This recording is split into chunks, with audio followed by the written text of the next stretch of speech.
Magandang araw po. Welcome po sa aking channel, Love9 TV. Patalasasan po, meron po ba kayong mga properties na napapabayaan or non-performing assets?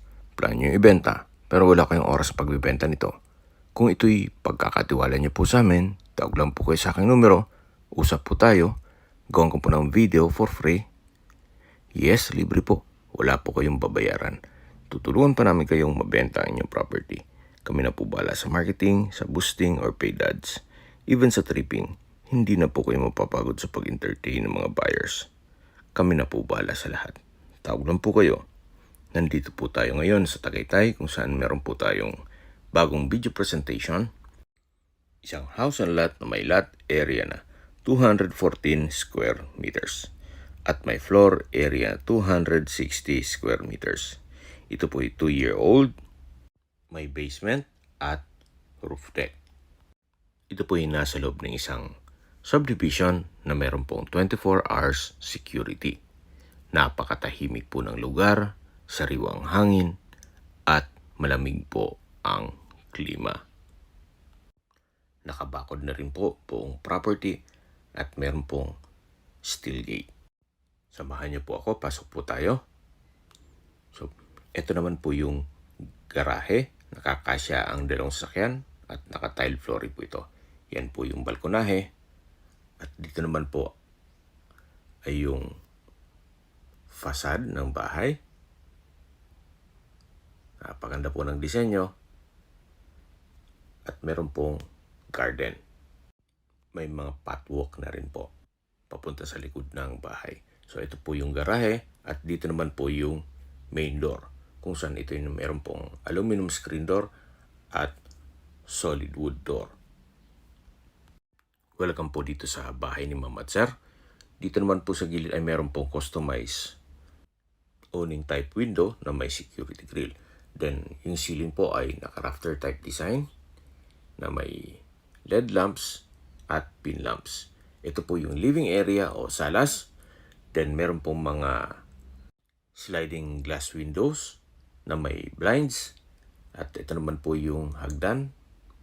Malapad po siya. Papunta yan sa second floor. Dito naman po meron pong access door na naka-solid wood at meron pong screen door.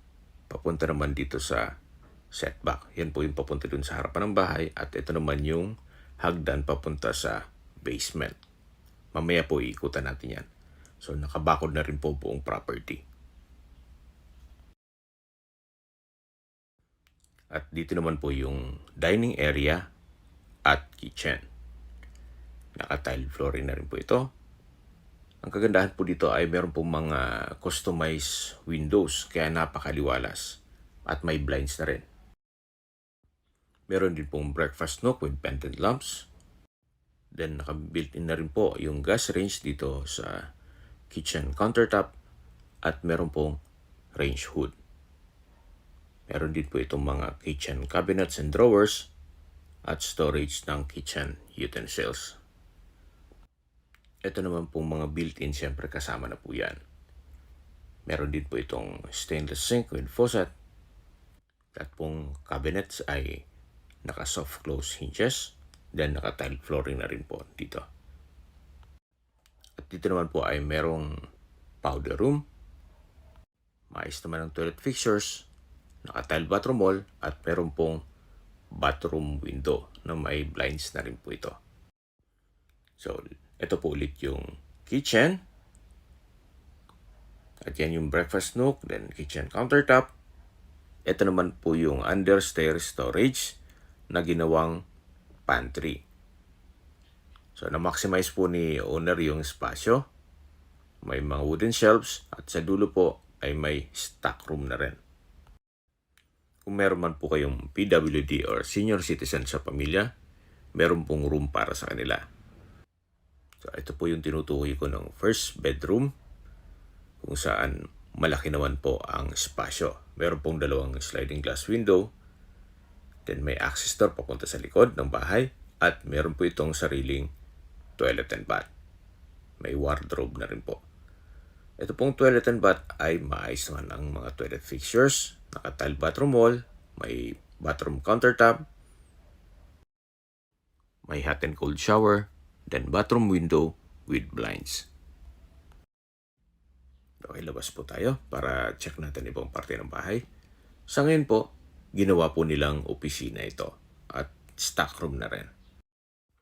Paglabas niyo po ng kwarto, dito po sa kabilang side ay yung pantry at dito naman yung formal kitchen. Then yan po yung breakfast nook at dito naman po yung dining area. At ito naman po yung papunta sa living area o salas. Then dito naman sa kabilang side yung papunta sa basement. At ito naman po yung papunta sa second floor. Ito pong hagdan ay naka-concrete staircase. Then wooden handrail. At maliit na staircase window. Then ito pong staircase wall ay pulido po ang pagkapintura. Mapapansin nyo po, malapad itong hagdan kaya komportable po kahit po magkasabay kayo papanik at pataas ay kakasya po kayo. So check po natin itong unang kwarto dito sa second floor. Ito pong unang kwarto dito sa second floor ay napakalaki po ng espasyo. Maayos ang pintura ng ceiling at wall, naka-wooden design tiled flooring, may mga pin lamps, at meron pong customized glass window.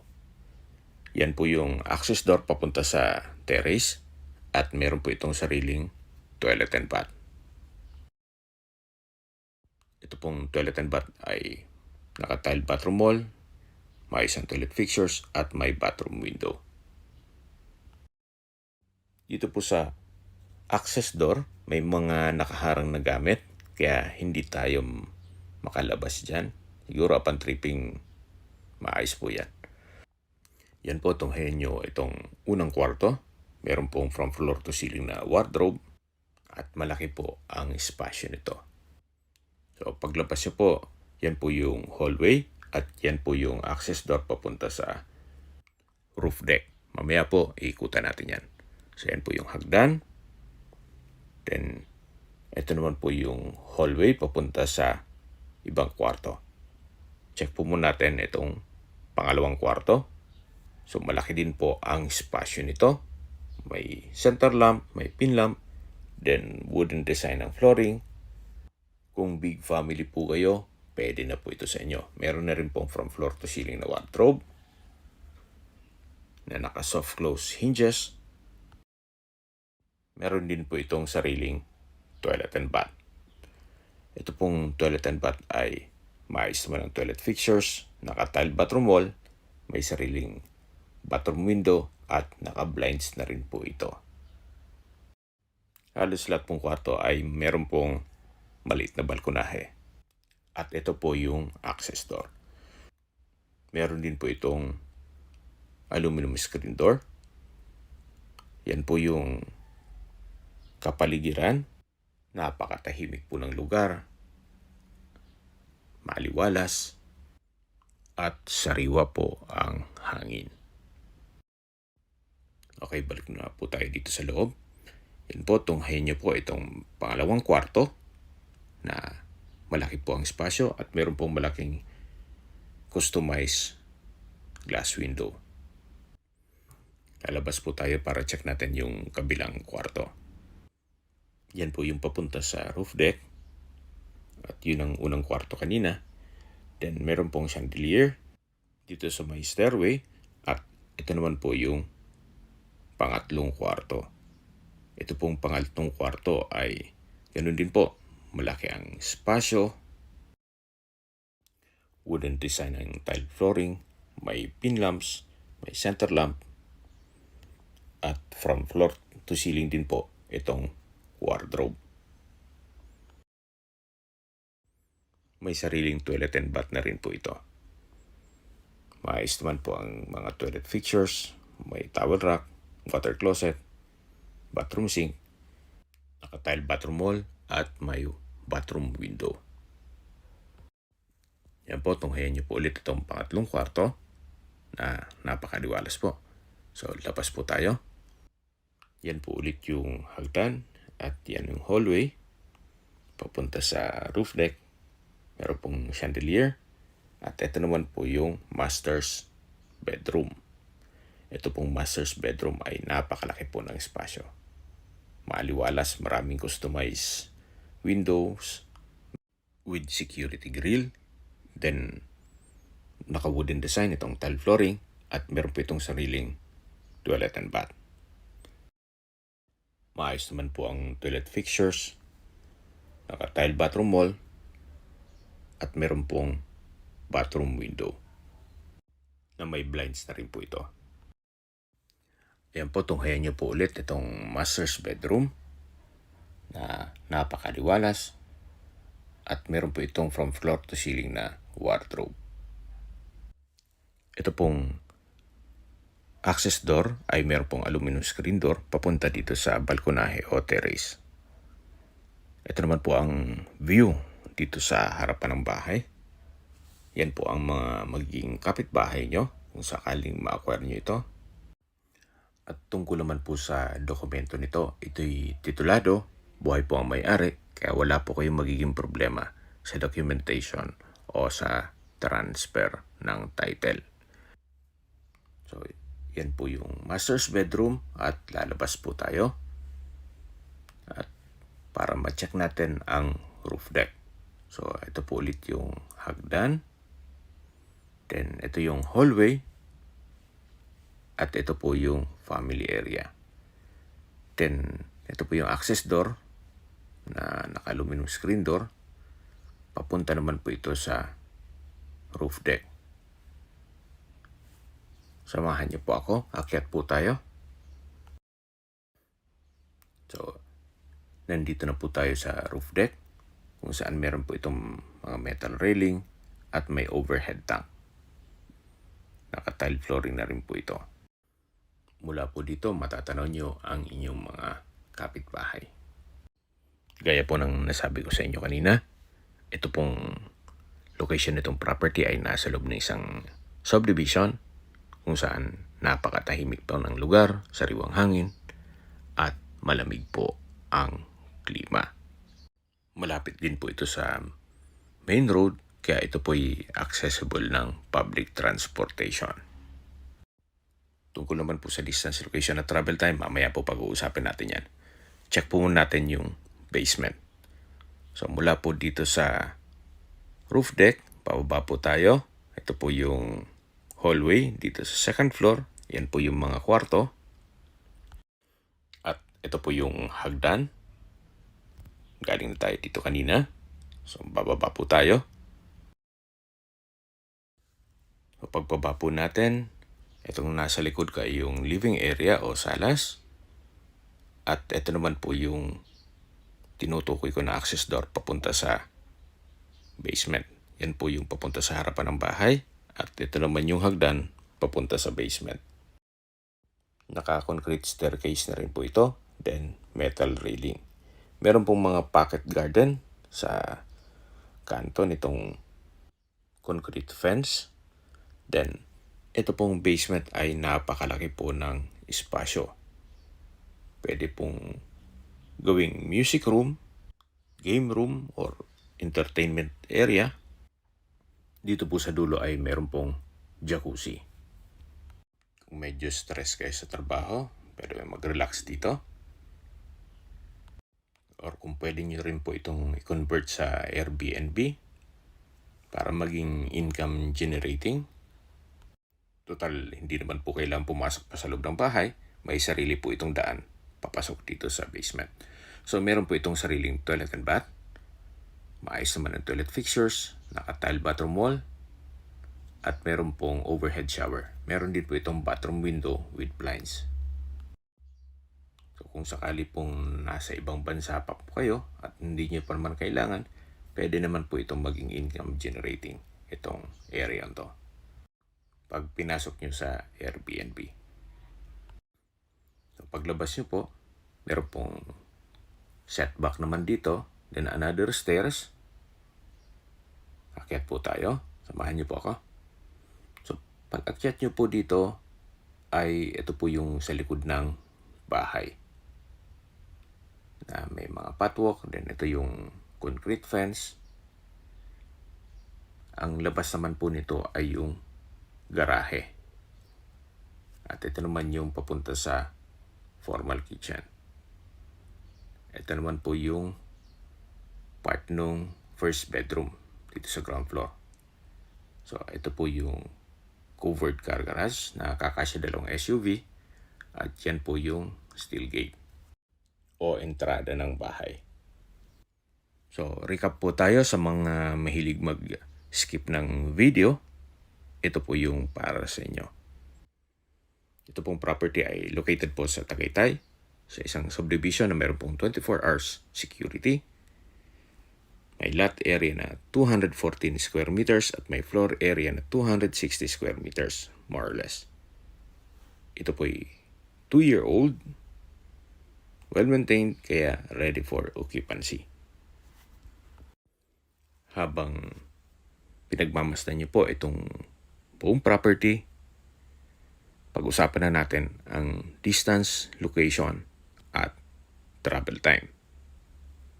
So, mula po sa Picnic Grove, isa sa pasyalan dito sa Tagaytay, ang distance is 3.8 kilometers at ang travel time is 10 minutes. Mula naman po sa ina ng laging Saklolo Church, ang distance is 2.5 kilometers at ang travel time is 7 minutes. At mula naman po sa Starbucks downhill, ang distance is 1.4 kilometers at ang travel time is 9 minutes. Mula naman po sa Tagaytay Rotonda, ang distance is 2.9 kilometers at ang travel time is 12 minutes. Sa Tagaytay Rotonda po ay kumpleto na rin gaya ng mga malls, hotels and restaurants, banks, supermarket, schools, church, at hospital. Yan po yung lagi kong binabanggit sa inyo na dapat nyo i-consider sa paghanap ng property yung meron pong malapit na hospital. Hindi ko naman po sinasabing sakitin kayo. Yan naman po ay for emergency purpose lang naman. At mula naman po sa Calac Silang Interchange, ang distance is 16.9 kilometers at ang travel time is 54 minutes. Bakit po lagi kong binabanggit ang Calax or Cavite Laguna Expressway?